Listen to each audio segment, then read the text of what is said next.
Hey everyone, Stan here for Aussie Garage, and today I'm here to talk to Anthony about his wicked HQ panel van that he's pretty much just finished building. Now, the thing with Anthony is he's a dentist, so we can't show his face on television. If you don't understand that, ask your mum or your dad. Anyway, let's get stuck into it because this thing's amazing. Can't wait to show you.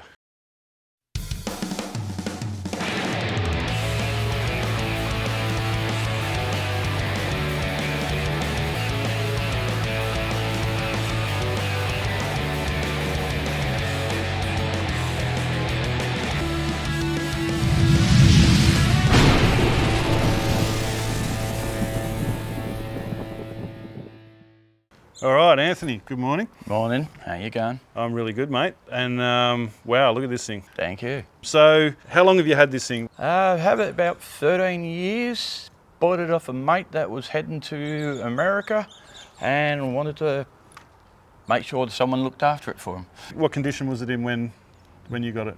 Dead stock 173, 3 on the tree, drum brakes in baby shit blue. Okay.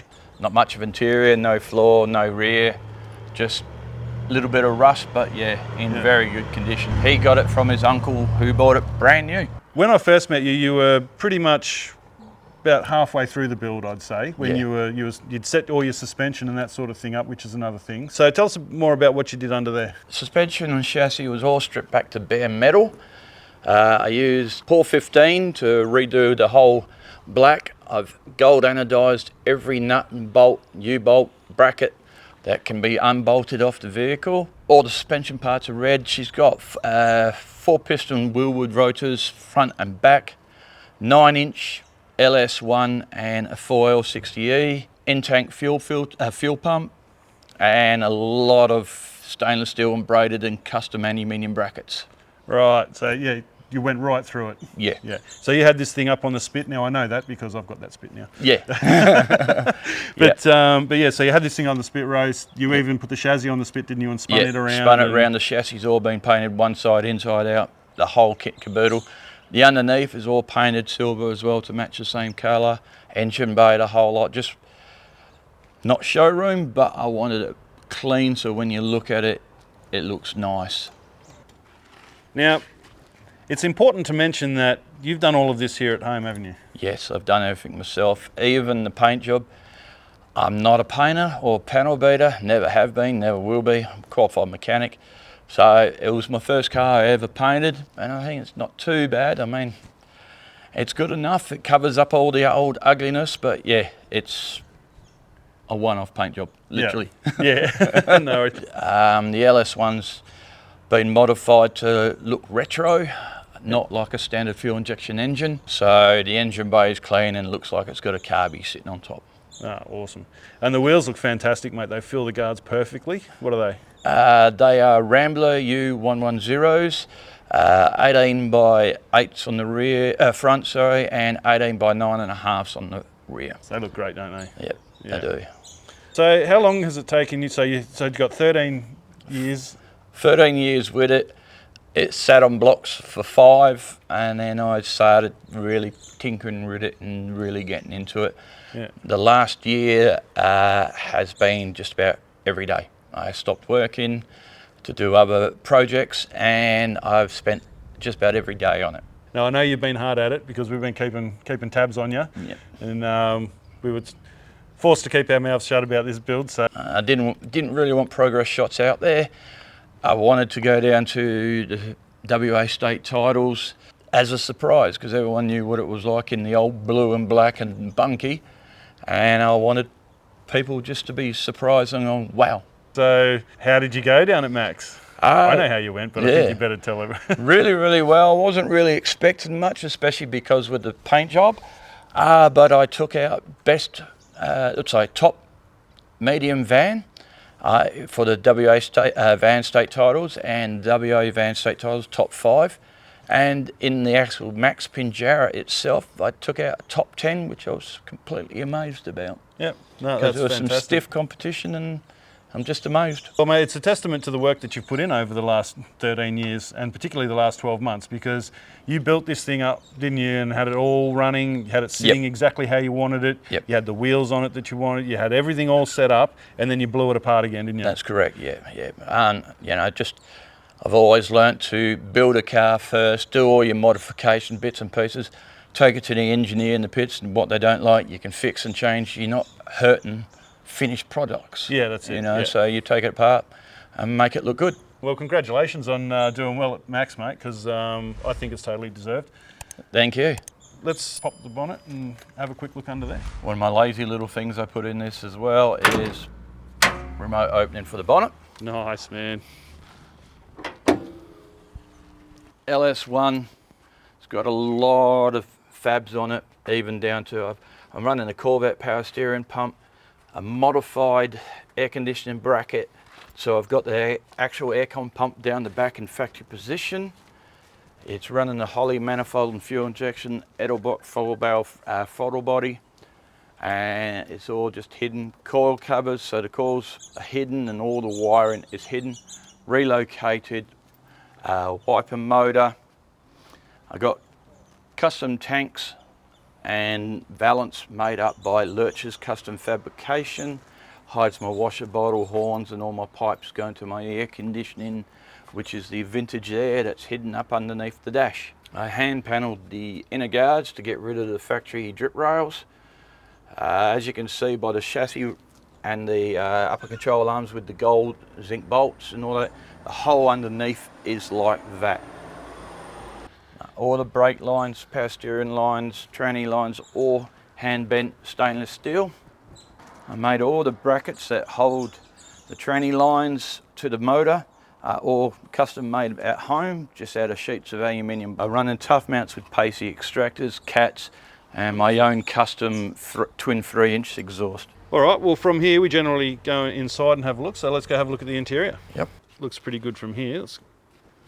Yeah, I cut the steel out myself, worked out where I wanted to put my Dakota digital dashes with the vents and the vintage aircon, just to make it all clean and neat. Prem dash pad because of the aircon. It was a single one where we modified and cut it and changed it into that, and then I had Dan trim it for me. Now I've got people wanting it. The console turned out nice and clean, just basic, but just that's all it needs to be. I got on the door pods, I run HSV Statesman door pods with my switches for my electric windows on either side. I can control the passengers from the drivers as well.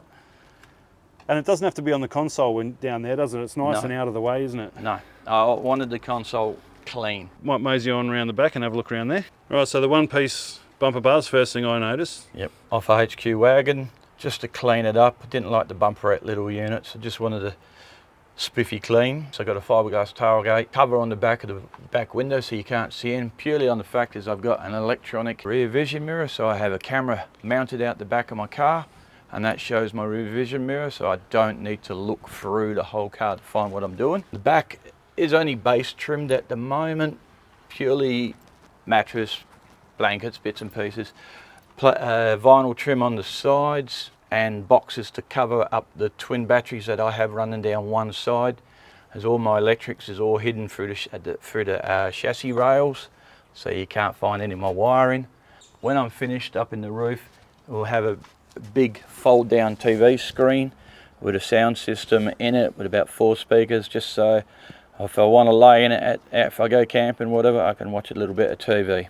Twin batteries, so I can do that and fire up in the morning. Yeah, nice. And the dual exhaust? Twin 3-inch all the way through, cats, magna through, cross-flow muffler, and 2 resonators in the rear just to tone it down a bit because being an auto, I don't want the barking. It's loud, but subtle when you're driving. Now, there's a couple of other little things around the body that I'm noticing. You've got a brake light up in there. Third brake light, yeah, that came out of a 2019 Mitsubishi Triton. Yep. Out of a tailgate of a Ute, and I actually cut the steel out and replaced the steel in the Holden with it so it mounts all straight up. Nice and tidy, just a little added on bit. Just bring it up to today's standards. Cups having you got your indicators into the Yep, mirror there's there. Falcon mirrors, and I got motorbike indicators that fit the same shape, cut and grafted them in. And like you say, it just modernises it, doesn't it? Yes. I also did a WB Statesman fuel door on the side. I don't like the original one caps where they stick out. Yep. Nice, clean, neat and tidy. Yeah, beautiful. And the Telltale HQ fins. Yes. Which so many people ask me on the weekend, you cut them in because HQs don't come with them. All right, go back and read your books. Yeah, because they're the only ones that came with them. No, Apart from the HKTGs, of course. Yeah. And first series HJ. All right, mate, well, we've had a good look around the car now, so I think it's time we jump in and go for a cruise. Cool bananas, let's do it. Awesome.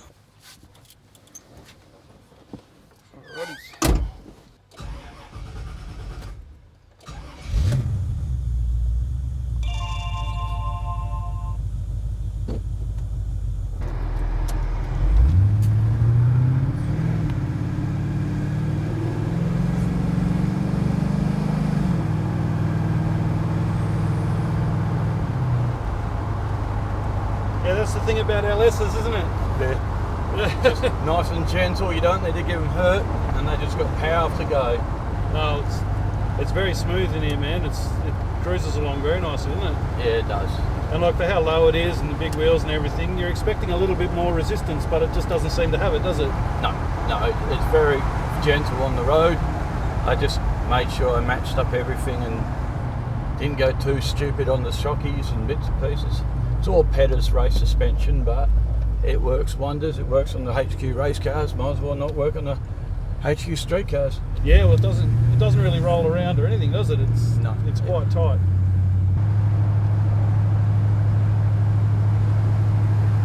If someone was going to just sitting around one day and just hypothetically sort of said to themselves, well, hey, I'm going to rebuild my car in my shed at home by myself, what kind of advice do you reckon you could give them?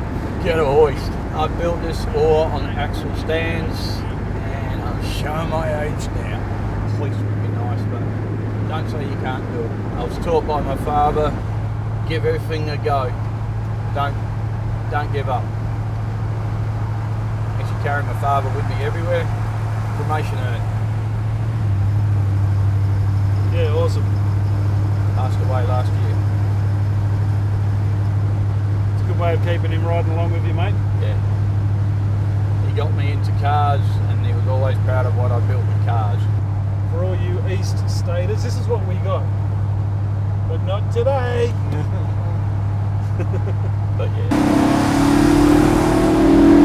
Well, I'll be damned, mate. This is the first time we've ever been caught in rain. Mate, it's like we couldn't have ordered it. No. The sun was out and shining and beautiful. What the hell happened? Yeah. I washed the car, that's what happened.